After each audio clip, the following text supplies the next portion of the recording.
Bom, acho que deu para perceber que a gente está de home office durante essa quarentena, né? Assim como nós, muitos outros profissionais puderam migrar os seus locais de trabalho para casa e teve uma empresa brasileira que surfou nessa tendência. Para entender como que eles estão mirando novas oportunidades dentro disso, a gente conversou com o Hélio Rotenberg, CEO da Positivo Tecnologia. Antes de conferir a entrevista, não esquece de curtir, de compartilhar esse vídeo e também de se inscrever aqui no canal do Investing.com para ficar por dentro de tudo que a gente vai postar. Boa entrevista! Então, Hélio, muito obrigada por ter aceito o nosso convite para estrear essa série de vídeos corporativos do Investing.com. E para a gente começar o nosso bate-papo, a Positivo apresentou os resultados agora na segunda-feira. Eu queria que você comentasse um pouco, né? Foi um resultado muito positivo para o ano de 2020, com um forte impacto aí por conta do home office. Quais que foram os destaques que você colocaria? Veja, a gente realmente teve um resultado surpreendente, nós tivemos um resultado muito bom e motivado principalmente pelo aumento da demanda de computadores, não só por isso, porque as nossas chamadas avenidas de crescimento, que são as nossas alternativas estratégicas, começaram também já a dar frutos, né? 19% do nosso faturamento já veio no ano passado dessas avenidas. Mas voltando ao computador, a demanda, o computador deixou de ser uma coisa relevante para as pessoas para ser uma coisa essencial para as pessoas. O home office, o homeschooling, fizeram que ele voltasse a ser pessoal. Cada um tem o seu computador. Não adianta, antes uma família de classe média alta, tinha um computador para casa, todo mundo disputava aquele computador, mas nem era muito disputado, né? Era para uma pesquisa de internet, para um trabalho escolar, para alguma coisa. Usava-se o smartphone em casa e no trabalho o computador. Mudou muito esse hábito com o home office. Então, é uma disputa, o pai de família, a mãe de família e as crianças ou os jovens disputando o computador e não tinha mais como disputar. Se a aula é online e você precisa ficar 4, 5 horas online, se o trabalho, se as reuniões são frequentes para todos os membros da família, cada um precisa ter um computador. E foi isso que aconteceu. As famílias começaram a tirar os computadores antigos da gaveta, viram que eles já não funcionavam mais, que estavam desatualizados, e foram atrás de compra de computador. As grandes empresas também, no primeiro momento, compraram notebook para dar para os seus colaboradores levarem para casa. Então, foi um grande boom inicial. E ali por abril, maio, começou a crescer muito o mercado, a demanda. No mercado corporativo e no mercado de instituições públicas, ao contrário, houve uma queda inicial, porque as empresas pisaram no freio depois daquela primeira compra, né, estavam fechadas, precisavam entender o que estava acontecendo. O governo também reviu seus orçamentos e contingenciou muito das verbas. Então, a gente teve um segundo trimestre ainda ruim, depois foi tão grande a demanda do usuário pessoa física que compensou já no terceiro trimestre, e no quarto trimestre as empresas e as instituições públicas voltaram a comprar e somou-se com a demanda do consumidor. E aí que a gente teve um resultado explosivo no quarto trimestre, com 887 milhões de faturamento, o nosso recorde absoluto de faturamento.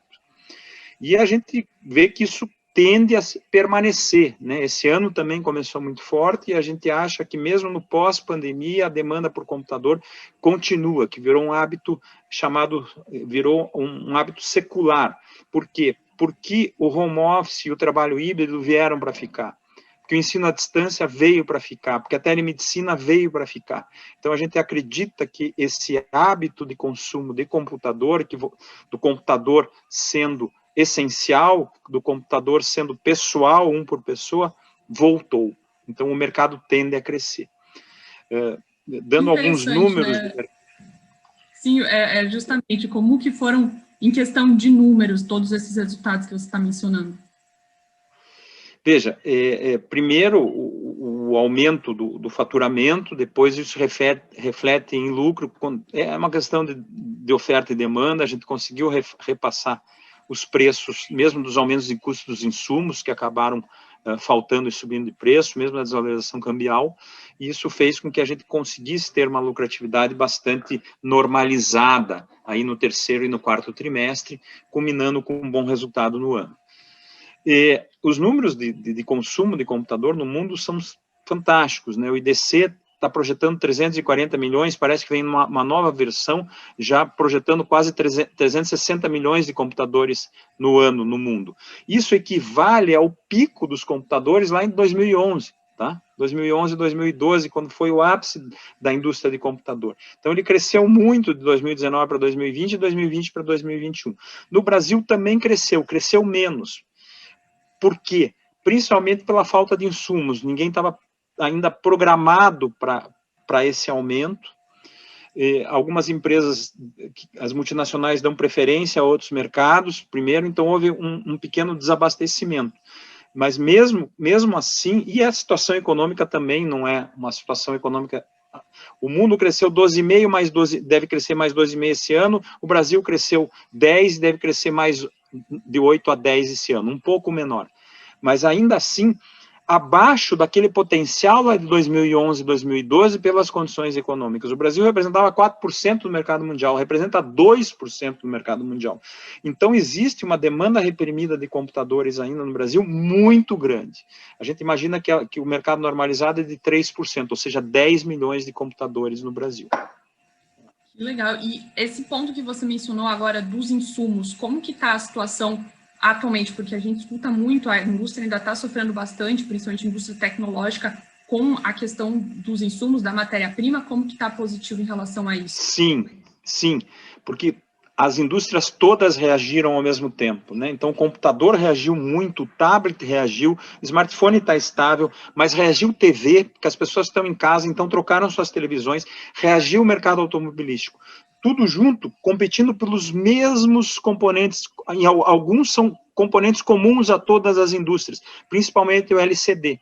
Então, a maior crise se deu no LCD, com uma falta que as indústrias demoram para reagir, então há uma escassez grande agora que impactou em aumentos de preço, né? Então, está limitado o fornecimento em níveis mais altos já, porque a indústria vai reagindo, e a gente acredita que ainda demore alguns meses até que isso seja regularizado.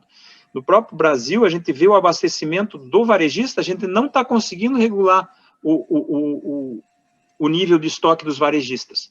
O DDE, que a gente chama dias de estoque do varejo brasileiro, é normalmente 90 a 120 dias, dependendo se é online, se é presencial. Nós estamos com menos de 30 dias de estoque nos varejistas. Então, vai demorar ainda para abastecer e ter uma regularização. Mas tudo que a gente tem conseguido crescer e entregar, mas teria condição de crescer ainda mais se tivesse um fornecimento sem limites, um supply sem limites. Isso acontece no mundo inteiro. Mas já começa, nos Estados Unidos, já começou a regularizar os varejistas. Os varejistas americanos chegaram a estar a 20% do normal, já estão a 50%, e a gente acredita que até maio, junho, normalize. Então, a gente acredita que o segundo semestre tenha um pouquinho mais de calma em termos de suprimento, e os preços tendem a se estabilizar no segundo semestre. Agora, ele está crescendo ainda, todo mês tem aumento de preço de alguns componentes de um computador. Ou seja, E no smartphone é a mesma coisa, porque a indústria é comum, então tudo sobe, todos os componentes eletrônicos têm subido todo mês, todo novo pedido tem subido. Ou seja, a gente tem uma perspectiva de uma normalização de suprimentos, de uma normalização da cadeia e também de uma normalização da economia daqui para frente, que pode ajudar a compra desses equipamentos. Queria dividir um pouquinho agora em termos de segmento. Você mencionou a questão das empresas, que teve uma certa demanda reprimida ali, que acabou estourando no último trimestre. Você até já antecipou dizendo que a parte do home office veio para ficar. Como que vocês olham isso? Existe uma perspectiva desse modelo híbrido de se instalar nas empresas? Isso tende a permanecer daqui para frente? Eu tenho estudado bastante esse assunto e conversado bastante com outros empresários. Eu acho que essa tendência veio para ficar. Claro que tem exceções. Claro que a nossa fábrica continua sendo presencial, né? Agora, toda a área administrativa, nós não julgamos que a gente volte a ser como era antes, mas nem como é hoje. Ou seja, é uma mescla entre do que é hoje e o que era antes. Nem todos vão voltar para o escritório todos os dias e nem todos vão ficar em casa todos os dias.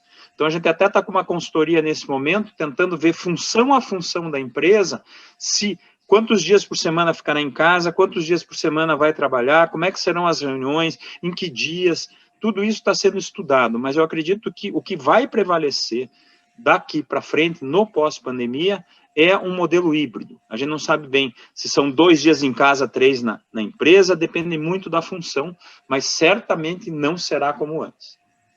E também tem a questão do homeschooling, que a gente já conversou um pouquinho sobre isso. Qual que é a visão da Positivo? Existe uma perspectiva de mais parcerias com escolas, por exemplo, para fornecimento de equipamentos especializados para esse tipo de educação à distância? Veja, no ensino superior, a tendência do ensino à distância, ela vai se consolidar ainda mais, que provou-se, mesmo para aqueles alunos que têm ensino presencial, que determinadas aulas, determinados assuntos, principalmente as aulas teóricas, não as práticas, elas podem ser dadas à distância. Isso economiza muito, barateia mensalidades, etc. Então, há uma tendência muito forte do ensino superior ter um componente maior de ensino à distância. Então, isso já aumenta bastante a demanda por computador, mas são computadores normais, são notebooks comprados pelas casas, não tem nada específico. No ensino básico, é onde a gente atua também com tecnologias educacionais, com software, etc., a digitalização do ensino veio para ficar. Né? Não que os alunos vão estudar, não que a criança de 8, 9 anos vá estudar de casa, isso é impossível, a socialização é importante, ele volta para a escola tão logo ele possa, mas muitas das atividades aprendeu-se que tem mais vantagens serem feitos com o uso de tecnologia. O ensino adaptativo, por exemplo, o ensino de matemática, o ensino de português. Puxa, o professor normalmente ele dá aula para a média dos alunos, né? Aquele bom aluno, ele fica parado porque ele não consegue avançar e o mau aluno não consegue acompanhar o que o professor está dizendo. Então, por que não dar exercícios e dar alguns vídeos, algumas coisas, para que haja um nivelamento dessa turma? Por que não dar um exercício, se ele acertar, ele já vai ter o mais difícil, se ele errar, ele vai ter o mais fácil, se errar de novo, vai ter uma teoria, vai ter um vídeo. Isso é o que a gente chama de ensino adaptativo. E a demonstração da importância disso foi muito grande durante a pandemia. Então, a gente acredita que haja um aumento muito grande de consumo de tecnologias educacionais daqui para frente. Isso tudo a gente está falando de tanto home office como escolas em casa, crianças passando mais tempo em casa, a gente está falando das pessoas passando mais tempo em casa. E a Positivo tem uma linha de casa inteligente. Queria que você contasse um pouquinho mais sobre isso, como que foi esse desenvolvimento durante a pandemia, se as pessoas procuraram mais produtos nesse segmento. Puxa, Carol, ótima pergunta, porque além do computador, é uma explosão de consumo de tudo que vai para casa. Eu contei da televisão, nós nem produzimos televisão, mas as pessoas em casa começaram a querer ter um pouco mais de conforto por estar em casa, né?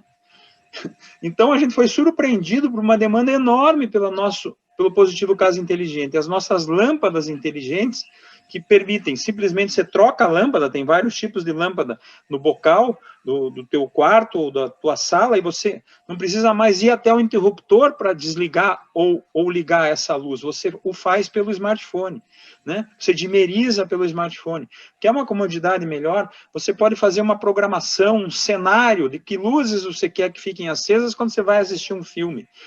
Então, e as pessoas começaram a notar que isso é muito legal, é muito barato, muito simples, a pessoa mesmo instala, uma lâmpada da sai R$99, R$119, você muda aquele ambiente para um ambiente inteligente. Você bota uma tomada inteligente, você liga e desliga uma cafeteira, um ar-condicionado, um controle remoto universal, controlado pelo smartphone, você não precisa, para quem não tem ainda uma coisa mais elaborada para ligar a televisão, o som, etc., você bota tudo no mesmo, com um clique você liga tudo. Então, essas coisas, elas foram explosivas de venda. Um varejista que faz uma promoção de 2 dias, em outubro, vendeu 45 mil lâmpadas em 2 dias. A gente ficou muito surpreso. A gente cresceu 1.400% em Positivo Casa Inteligente em 1 ano. Foi uma coisa, assim, surpreendente. Legal. E isso tudo falando de uma empresa 100% nacional, porque é até interessante que a gente já vinha vendo um certo crescimento do interesse das pessoas por esse tipo de produtos, mas vindo um pouco do exterior, até, né, grandes, a gente conhece, falando sobre isso e etc. Como que você vê a confiança do brasileiro na marca Positivo em relação a esses novos produtos que estão chegando? Olha, uma surpresa muito grande. Em computador, a nossa marca, para pessoas físicas, não para empresas que ela é reconhecida, e tem grandes empresas que usam a nossa marca, grandes instituições, mas na pessoa física, o nosso posicionamento de preço e de produto sempre foi para a classe média brasileira, para a classe C brasileira. E era a marca mais lembrada nessa classe. É uma marca muito forte, entre as mais lembradas nessa classe social, e as pessoas compram sem medo.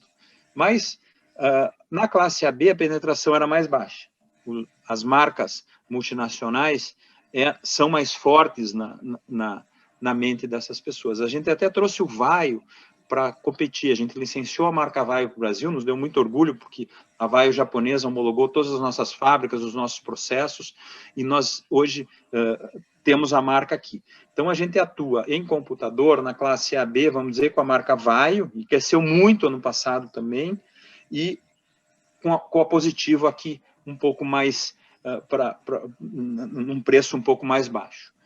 Mas a Casa Inteligente foi uma surpresa, porque a gente lançou uma linha de produto achando que ia ser muito consumido pela classe média brasileira, e ela está sendo consumida por todas as classes sociais, o que nos deixou muito feliz no reconhecimento da nossa marca. Então, quando a gente faz pesquisas, é a classe AB que foram as primeiras a comprar essa automação residencial, né? E estão muito felizes com ela, e a gente ficou muito feliz da marca ser reconhecida em todas as classes sociais. Legal, e agora falando um pouquinho sobre um outro segmento, em 2020, em julho de 2020, vocês ganharam a licitação do TSE para fabricar as novas urnas eletrônicas. Queria entender como que está um pouco esse processo, se vocês já estão iniciando a fabricação dessas urnas que devem ser usadas aí em 2022. Esse foi, de 5 anos para cá, a gente se transformou, até no nome, né, de Positivo Informática para Positivo Tecnologia, para designar que nós começaríamos a produzir outros tipos de tecnologia também. Apesar de engenharia, nós sempre tivemos, mas sempre fomos muito focados nos produtos de volume, computador, smartphone e depois.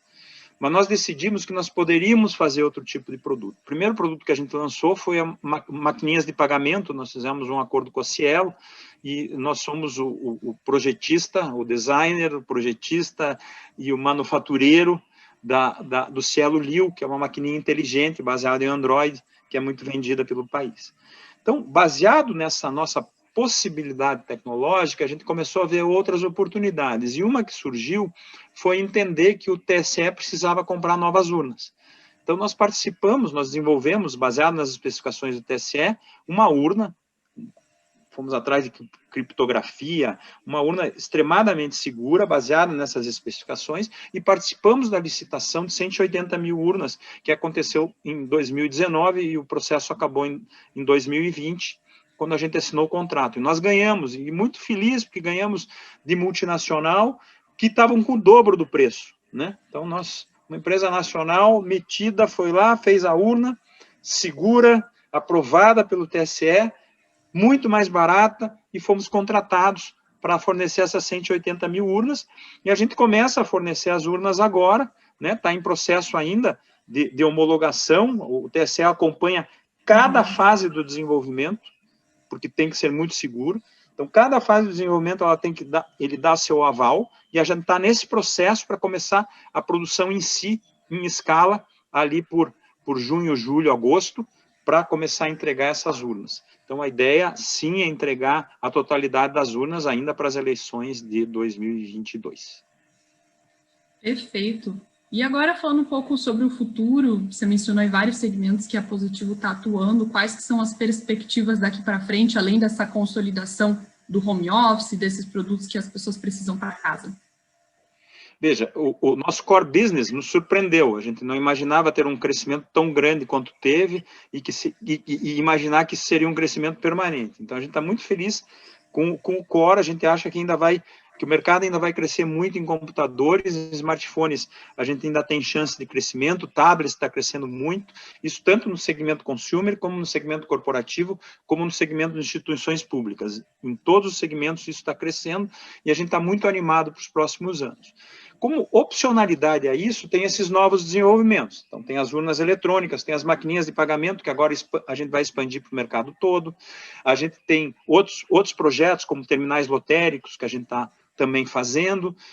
A gente está com o Positivo Casa Inteligente, que é a nossa primeira incursão em internet das coisas, né, que vai muito bem e cresce. A gente está com o segmento de HaaS, de Hardware as a Service, também crescendo bastante. A área de serviços de manutenção tem crescido muito na nossa empresa. Então, todos os segmentos, a gente tem essa opcionalidade com esses outros negócios que nós criamos nos últimos 4 ou 5 anos, que estão crescendo. Compramos uma empresa de servidores, né? Compramos, hoje se chama Positivo Service Solution, que vai muito bem também, cresceu muito ano passado, 29%, já faturou 280 milhões em servidores e storage. Uma possibilidade de crescimento enorme com as nuvens híbridas, com a computação de borda, com a chegada do 5G, então servidores devem continuar crescendo muito. E a tecnologia educacional, que a gente explicou um pouquinho de por que a gente acha que ela vai crescer, a gente acha que cresce muito.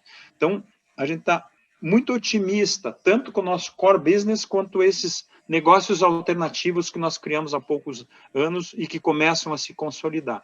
Então, é um momento apresentamos um resultado muito saudável e achamos que esse tipo de resultado saudável é a tendência que nós vamos ter em 2021 e nos próximos anos. Perfeito. Mais algum M&A no radar da empresa? Nós estamos sempre olhando, tá? Estamos sempre olhando. Vou te dizer que não estamos, nesse momento, olhando algumas empresas, sim, tá? Principalmente nesses segmentos novos, para acelerar a entrada, às vezes cabe um M&A, tá? Estamos olhando, sim. Perfeito. E o segmento de smartphone? Vamos falar um pouquinho sobre isso também. Também é uma parte que a Positivo está se consolidando e está conseguindo aí até competir com grandes marcas que já são bem tradicionais no mercado brasileiro. Nossa marca se consolida na entrada também, como é no computador, tá? A gente vai muito bem em smartphones até R$1.000 e em feature phones, aqueles antigos que não são inteligentes, também ainda se vendem muito bem no Brasil, e a gente é uma das marcas líderes nesse segmento de entrada. Quando se vai para um preço maior, a competição das marcas é muito forte, né, no imaginário popular. Não que a gente não tenha produtos muito bons, mas a gente resolveu, então, nos concentrar nesses produtos até R$1.000. Mas e por que não trazer uma marca como a Vaio para outros segmentos? Isso estamos estudando, vamos ver se é possível trazer para também explorar os segmentos maiores. Mas dentro dessa área de até R$1.000, a gente vai muito bem.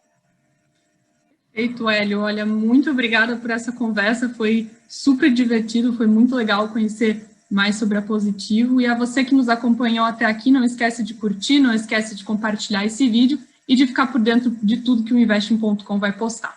Até mais. Muito obrigado. Obrigado a todos.